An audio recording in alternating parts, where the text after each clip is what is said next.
Welcome. Today, this is our introduction slide. We're going to learn about the things I said we're going to learn about today at this event. Learn about projects across the state supporting multilingual and multicultural Indiana Hoosiers. And so the great thing about the projects going to be discussed today do cover people from across the state. They cover multiple sectors and also for various means, focusing some more on global competencies and some more on language learning and the intersection of them both. So we're really excited to be there. The number one place for everyone is going to be visiting our language roadmap website, and hopefully there we'll have all the various nitty-gritty details that you'll need to submit a successful community grant application. So I'll give you a moment. We can also copy and paste that link right into the chat for you today so you can visit our website. But I wanted everyone to have a moment there. I'm going to actually do a quick stop share here. Of course, once I figured out how to do slide share, it's going to be fun. I can also pop stuff in the chat. I've got the link in there, Eli. Thank you. So a bit more about the community grant system and the language roadmap. So a bit of background. So the Indiana Language Roadmap project is an ongoing project. It's been around. We've been hosting this project for several years now.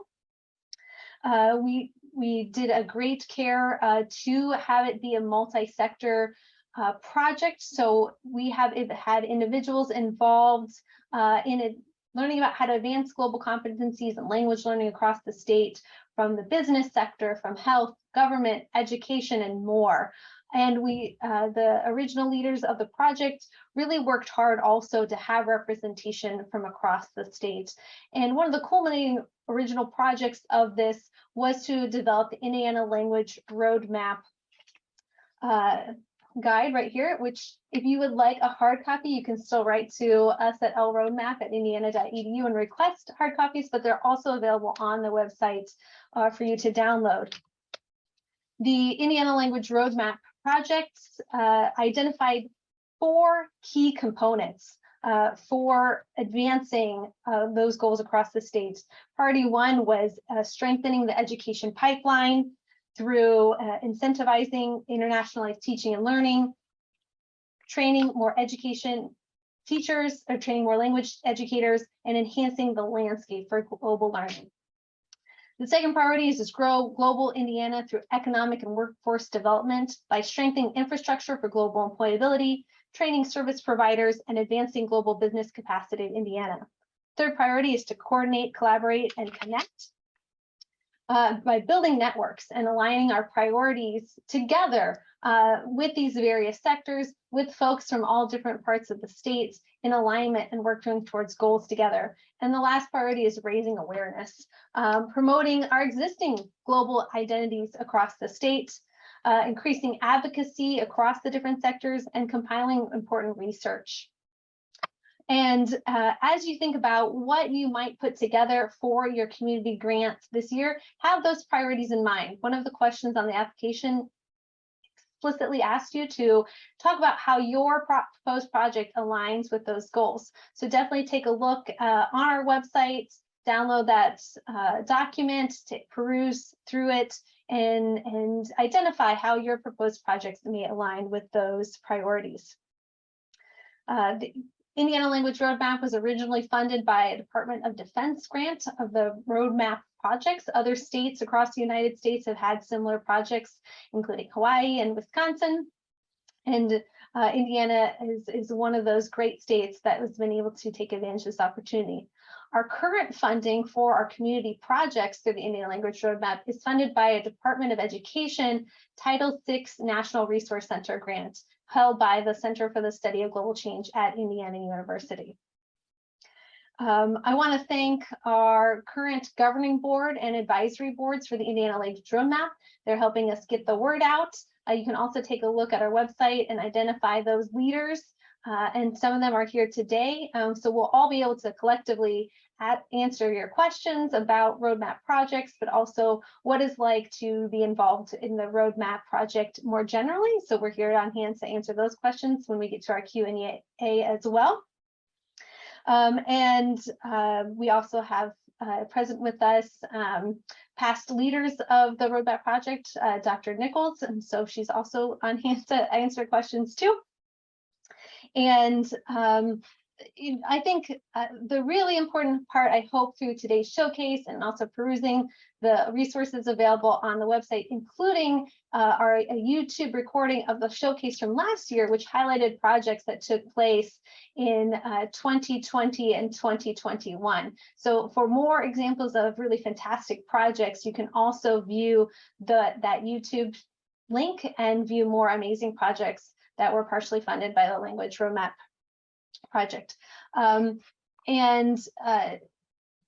Really, these applications, I do want to stress, they're meant to be straightforward.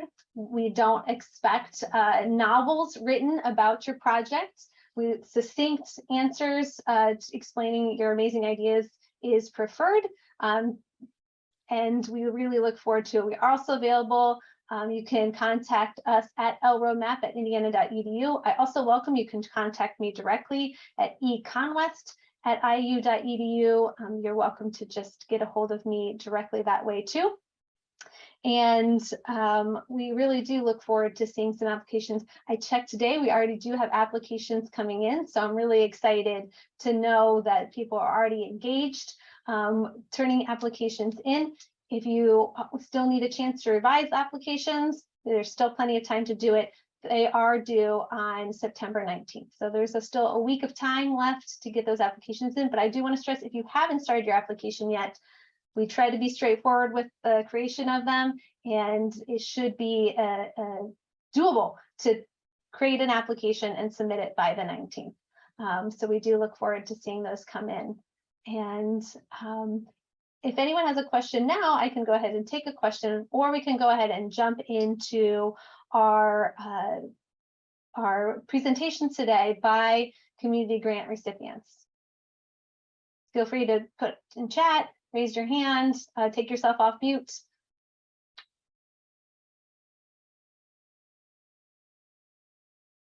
Okay, well, let's go ahead and proceed. We have I have a list of attendees here today that were recipients of the grant. First up is the IU School of Medicine and Eskenazi Health. I'm actually looking. See if we have. Oh, there we are. Hi. So great to see you. So I'll go ahead and let you introduce your project, tell us more about it, and if you need to, I can make it so you can share screen too. I realize we did not do that in advance, so let me know you need to share your screen, and I'll make sure that that's set up for you as well. But the Eskenazi Health, their project was titled Promoting Diversity and Anti-Racism Through Children's Books and Wellness Visits. So thanks so much for joining us today and telling us more about your project. Hey everyone, actually it would be really helpful to be able to share screen if you don't mind. I have Dr. Leathers with me too. She's the other Juhi Ramchandani on the screen. So we'll get started shortly. Let me just start sharing my screen. I'm at home today. This is Carrie. Hi. So I was just trying to find a quiet spot in my house away from my kids who just all came home.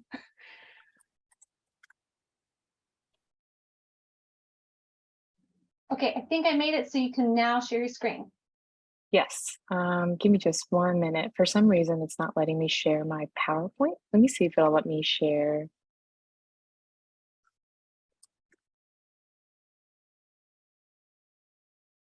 Oh, I'll have to leave the meeting and I'll be back in just a minute.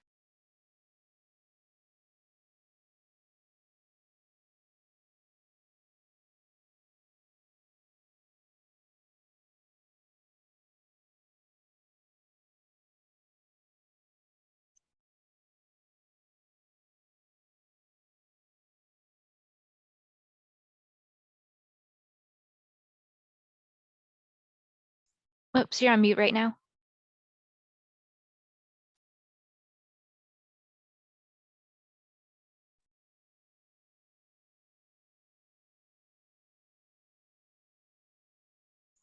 I'm so sorry, Juhi. I was trying to prompt you to unmute and it did it again. You're good. Can you see my screen? Yes, you're perfect. Okay. Thank you. All right, perfect. All right, well, welcome everybody. Thank you so much for joining, and thank you so much for giving us this grant too. We're so excited to be here. Like you had mentioned, our project is titled Promoting Cultural Diversity Through Children's Literature. And I'll pass it on to Dr. Leathers to get started. So thank you again for giving us this opportunity. There are not always a lot of opportunities to do things outside of our day-to-day clinical work, and it really adds a lot of value to our, I think, to our profession when we have opportunities to kind of extend beyond just the medical aspects of healthcare, especially in a time when social determinants of health are, I think, increasingly kind of ever present in our minds as we serve the community. So just a little background about us. Myself, Dr. Ramchandani and Dr. Iyengar are part of the Indiana University School of Medicine Internal Medicine and Pediatrics combined residency program. I work at Eskenazi Health, primarily in outpatient primary care. And Drs. Iyengar and Ramchandani are in our residency program, which is kind of on the downtown medical campus. They come out once a week to do outpatient primary care training at our Eskenazi Health clinics. And often they have little opportunity to sort of engage in activities beyond sort of day-to-day patient care. And that has a certain, I think, emotional impact sometimes on when you're in training, and it's very valuable to get these opportunities to participate in projects like this grant. Will you advance the slide, Judy? Thank you. So in our clinics, probably not to your surprise, there's a huge global presence. Just an example of some of the languages spoken by our patients and their families. And this is something we really value and keep in mind as we're caring for the patient population, and how can we care for them in the way that's best for them.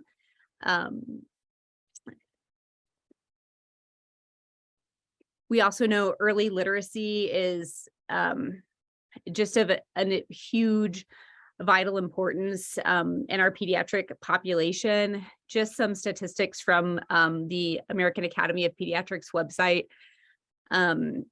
Kids who read with their parents and with their families ultimately live healthier, happier, longer lives. But we, our current early literacy projects in the clinic are maybe not as intentional as taking into account our patient population.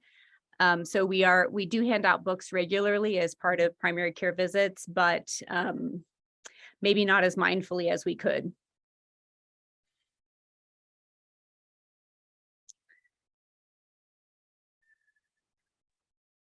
So here we are on the slides.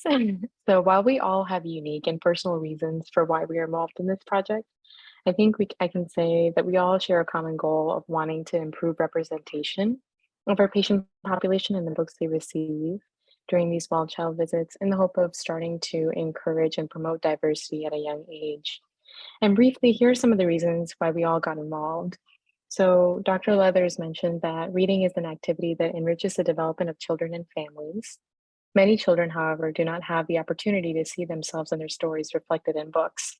As pediatricians, we know the harmful impact of racism began in infancy, and exposing all children to greater language and cultural diversity through beautiful and engaging children's literature has the potential to have long-lasting, formative, positive impact in their development. Dr. Iyengar mentioned that a key part of childhood development is the formation of identity. Persons of color often experience discrimination and racism growing up, which can lead to trauma and impact their sense of self. She was interested in doing this project because it provided an innovative and seamless way to combat this issue as healthcare professionals. Our clinics care for primarily underserved populations, but our early literacy books did not showcase this diversity.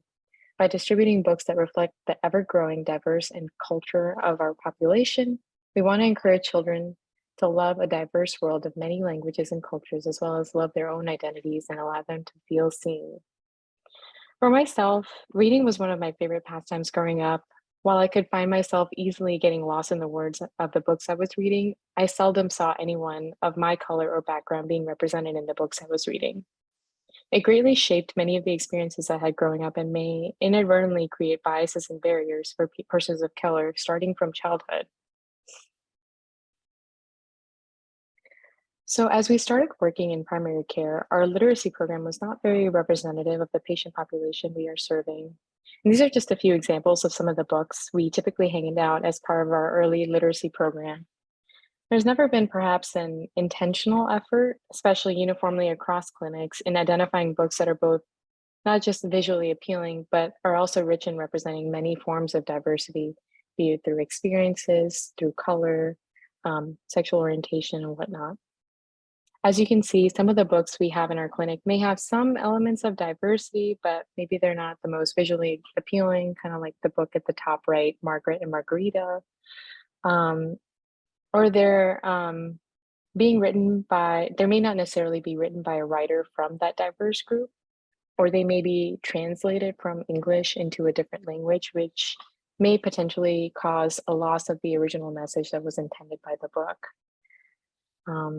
And so with our grant, we tried to carefully curate a list of books we thought were visually appealing, had a nice message, and hopefully also captured authors who represented the populations they were showcasing in their books. And here are just a few examples of the books we were able to get with our grant. So in regards to outcomes, the families were really receptive of these books. Not one of the kids or family members said no to the books that we gave out. And you can also see the excitement on the faces of the families and clinic team as a whole when we pulled one of these books out to hand out rather than some of the other ones that we had in our clinic. Talking about my personal experience, as an Indian, I kind of picking up that book, Bindu's Bindis, I felt really excited just flipping through the book, and it brought back several memories of my own growing up. And I could see some of the same excitement shared across the face of the mom and the child, who was another Indian American like myself, when she got this book in the clinic. Similarly, during a different visit, I remember handing out a book with words in Spanish, this really nice and bright, colorful book. And I saw the face of the kid who got it light up so much that he decided to show the book to his sibling that was also in the room. And the family all got so excited that I actually started reading the book while they were in there. I know Dr. Leathers has had similar experiences in handing out some of these books too, so I want to give her an opportunity to talk about one of those. I had really two of the most memorable experiences when I handed out a copy of My Poppy Has a Motorcycle. The little girl opened the book and started looking through it, and her face lit up and she said, "There are words in Spanish in this book." And it was just really lovely to see that as a pediatrician, and to see that connection happening in that interest. And I also had done a very long visit via an interpreter with a family who spoke Arabic, and the teenage daughter was rapidly trying to learn English, having only lived in the US a little over a month, and having previously had a little bit of exposure to English before coming to the United States. And I shared with her a book of poetry that was written by an Arabic English speaking woman, and the cover of the book was a beautiful illustration of this young lady in her hijab, and looking very similar to my patient sitting there. And when she received the book, again, just this look of feeling accepted and welcomed, and she immediately opened the book and began to look through it. So really an amazing to watch these experiences. So We're looking to more formally expand this project since it really initially was very well received, and we're looking at some opportunities to fund sort of a second, more developed arm of this project, where we would actually follow up with qualitative interviews with parents to hear from them what their experience is when they receive books that are more inclusive, that might actually represent their culture or their language or their family visually or linguistically. I know Dr. Ramchandani and I would both love to see, we would like to more formally be able to sort of help influence the early literacy program book choices for all of Eskenazi, maybe in a more an intentional, sort of more intentional and specific way, as well as kind of looking at early literacy in pediatrics as a way to dismantle racism structurally, and also thinking about the autoethnographic reflection of physician learners who are able to participate in projects that impact and promote diversity, equity, and inclusion during their training, and how that impacts their professional development as well. And it was on the last slide, but I just want to say, in kind of wrapping up, Dr. Ramchandani and I were both commenting that since we started our project, we noticed that our clinic management has come around saying they're trying to start picking more diverse books of the choices that they can choose currently from Reach Out and Read. And they have not said specifically that that was because of us, but we have a feeling that the presence of our project in the clinic might have been an impetus to some of those decisions or choices.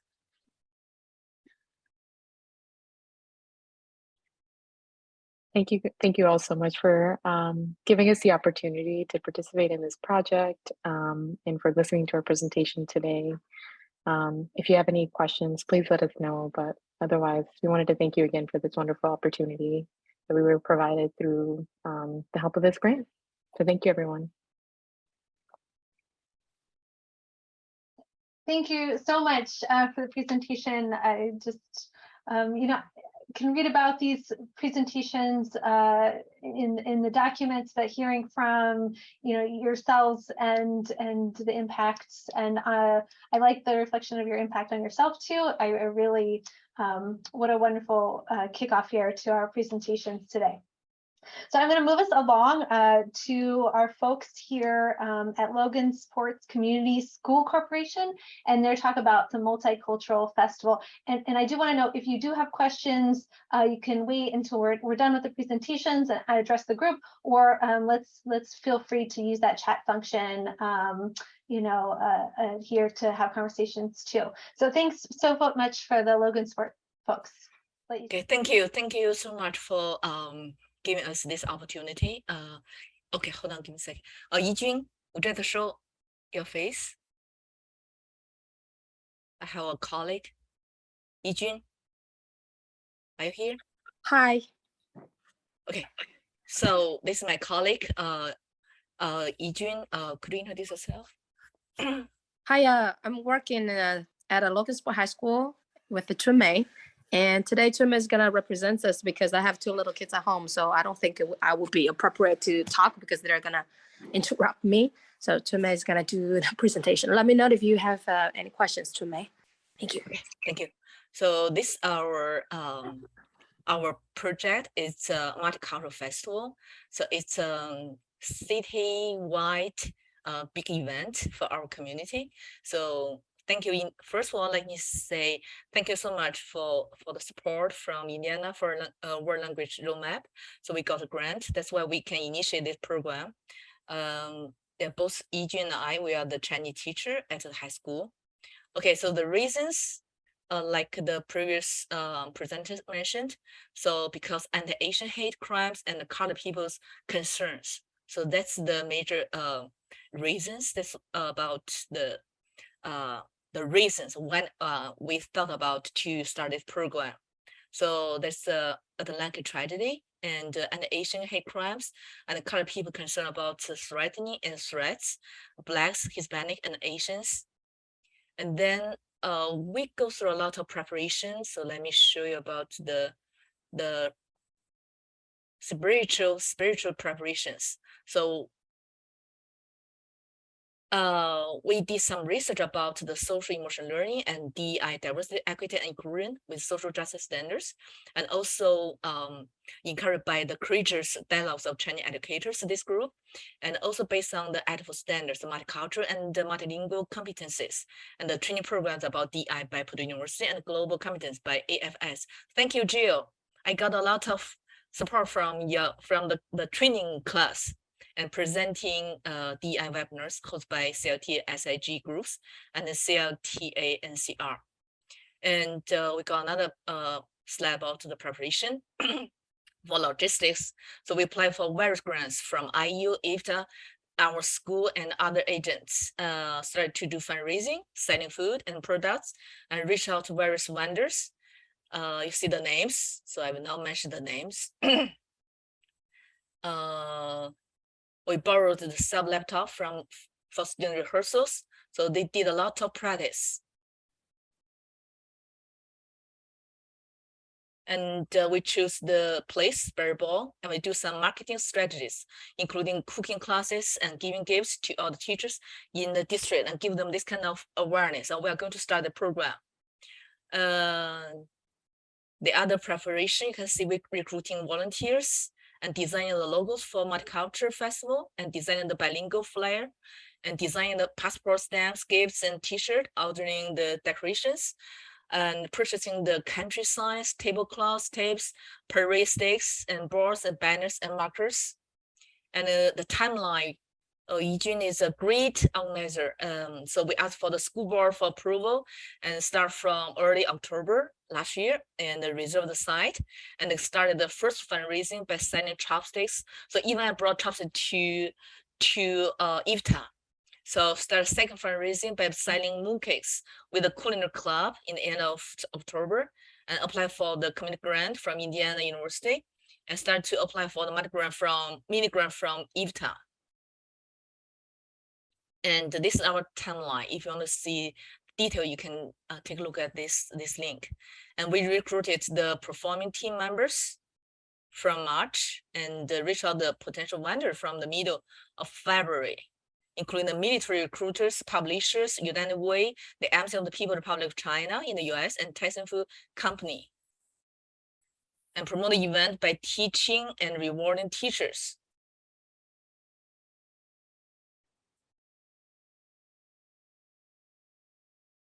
So promote events through the club meetings and Schoology groups.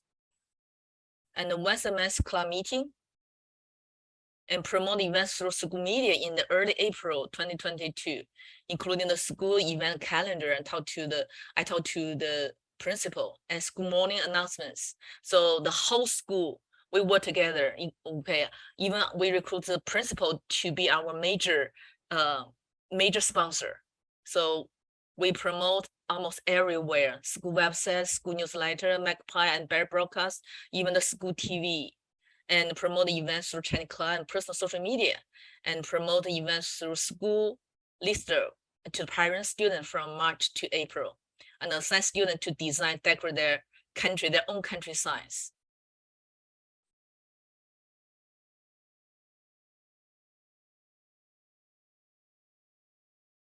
So prepare the event program in the week from April 18 to April 23rd, and touch base with all the volunteers about the 25 culture booths and performance, including the dance team from Purdue University in Chicago and Grace Scout Band.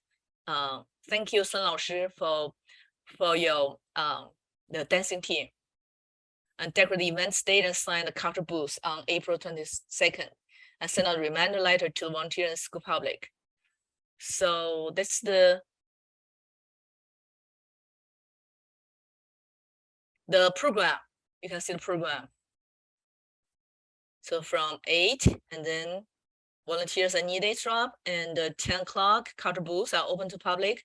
11 to 11:15 greeting speeches by principal, superintendent, mayor in 3 languages, English, Chinese, and Spanish.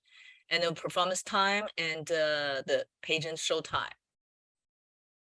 This is the layout. Yeah, Lin Laoshi is a great art designer. She make this fabulous layout. You can see all the booths. And this is our flyer. You can see the English version and Spanish version.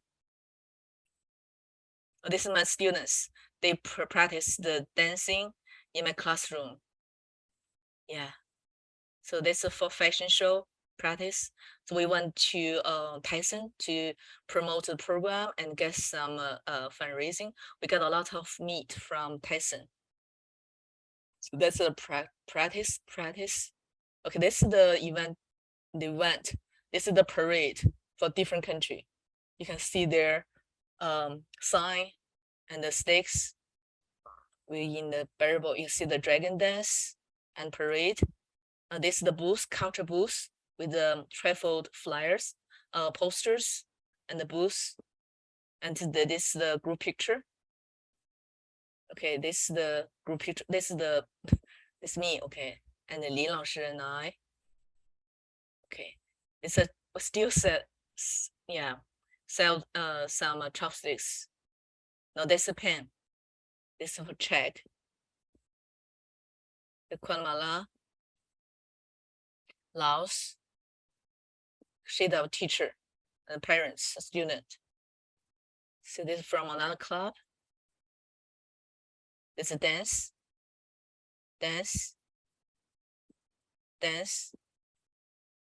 Okay, so for the reflection and the impact, we need to plan early next year, and we need more volunteers and need more grant resources. And the impact is we will organize 2023 Multicultural Festival on May 13th, 2020. Oh, it's a typo, 2023. So Saturday at Barrable. So do you have any questions? This is my contact information.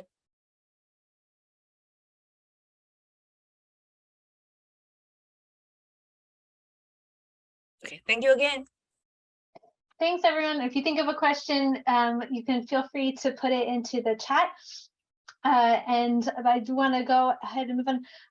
I'll have a couple presentations to also present after our last community partner here, folks who weren't able to join us today, but sent in pictures and a short description for me to share with everyone. But next up, I want to welcome from the International Center about the project for the Morris Leadership Series. Hello and good afternoon, everyone. My name is Colin Rank, and I am the Vice President of Client and Partner Services at the International Center. Since we are running a little bit low on time, I actually moved some stuff around, and I'll do a quick fire session here. But we had applied and got a grant for the James T. Morris Global Leadership Series that we've put together. And so those that are familiar with Mr. Morris's work, not only with UNICEF, but in a variety of philanthropic roles over the years, we decided in 2020 to create a leadership development program for working professionals so that they could expand their global competency in new and strategic roles. So, the vision of the International Center is to embrace a global economy, but I like to think of it as connecting Indiana to the world, and then the world to Indiana, to borrow a Governor Eric Holcomb phrase. So what we do as part of our series is help our wonderful cohort learn about the different topics when it comes to the intersection of international relationships. So we start off by focusing on kind of the Culture 101 for folks to learn a little bit more about how to operate with different communication styles within different cultures. And then we start moving into a variety of roles. We had a session dedicated to government, so not only federal government, but also local and state government, along with NGOs.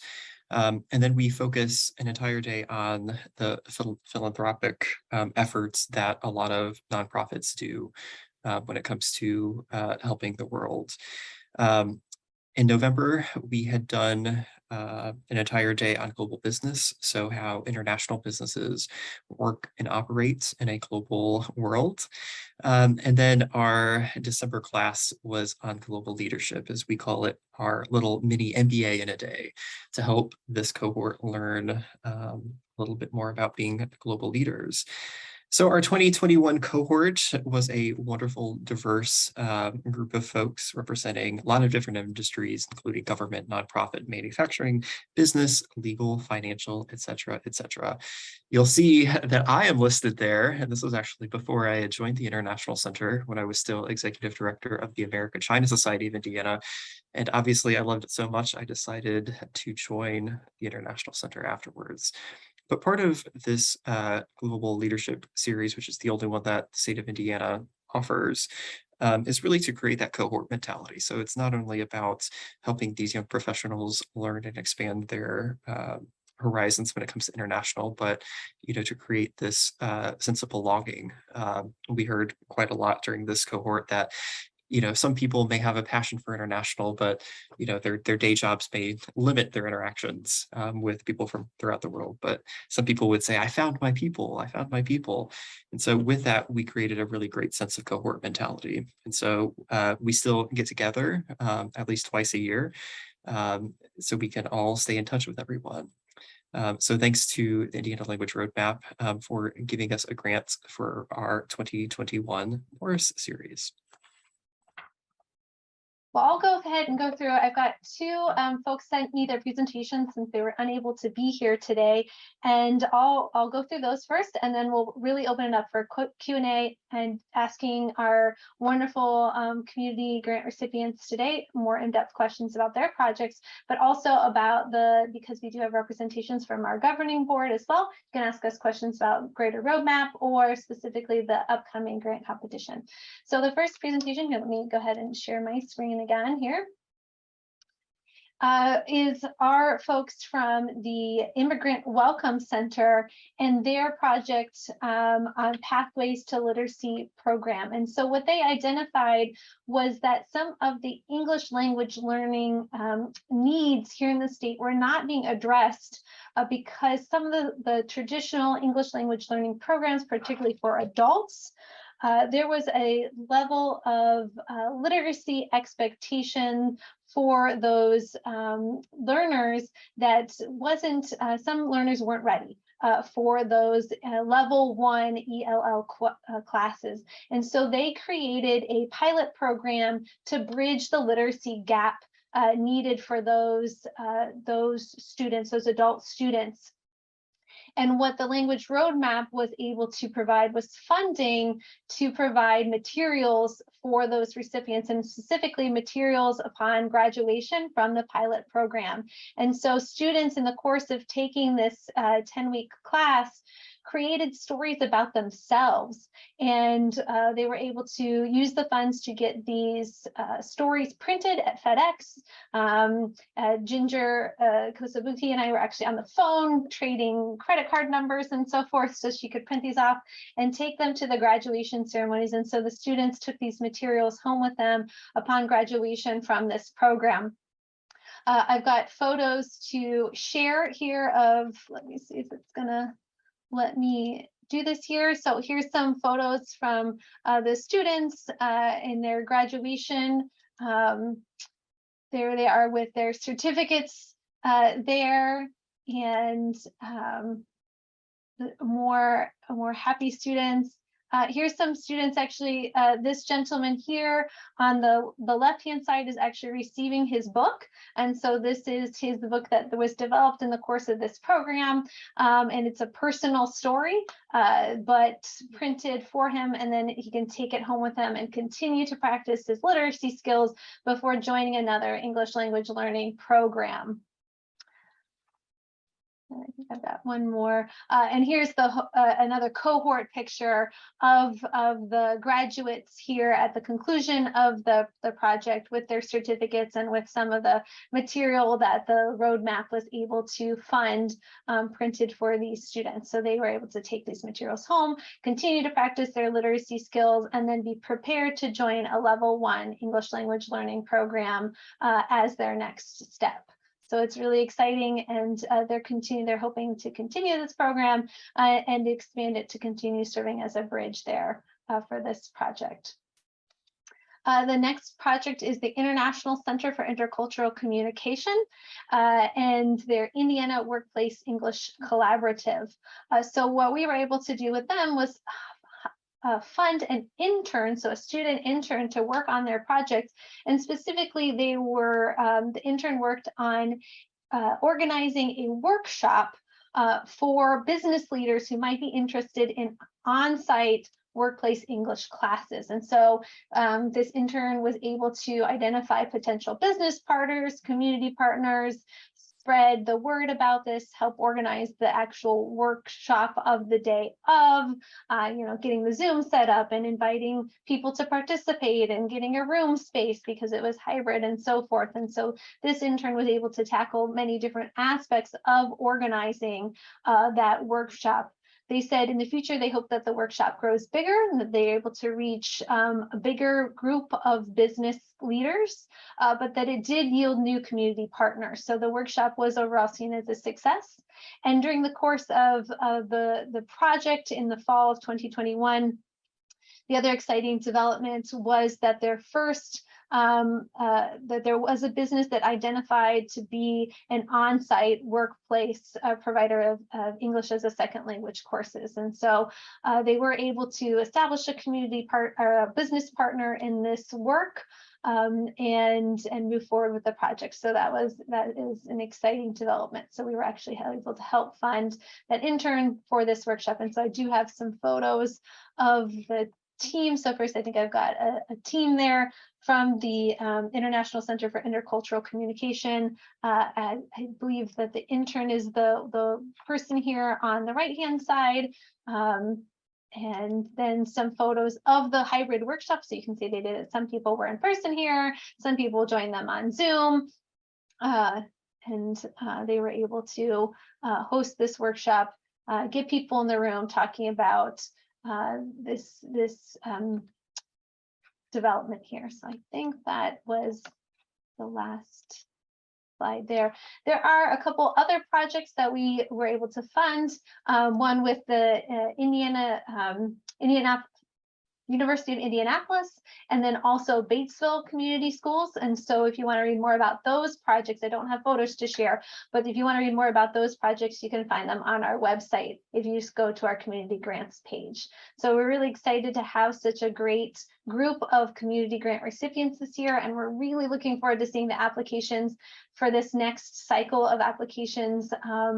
I have a feeling that they're going to be just as exciting and amazing as this current group. And I want to thank a big thank you to the community participants who presented here today, who came up with these really phenomenal projects that reached such amazing diverse audiences. I think the impacts, to me, they demonstrated them really clearly, and it's really exciting to see all the advancement in international and language learning across the state. So I want to say a big thank you to everyone for participating today.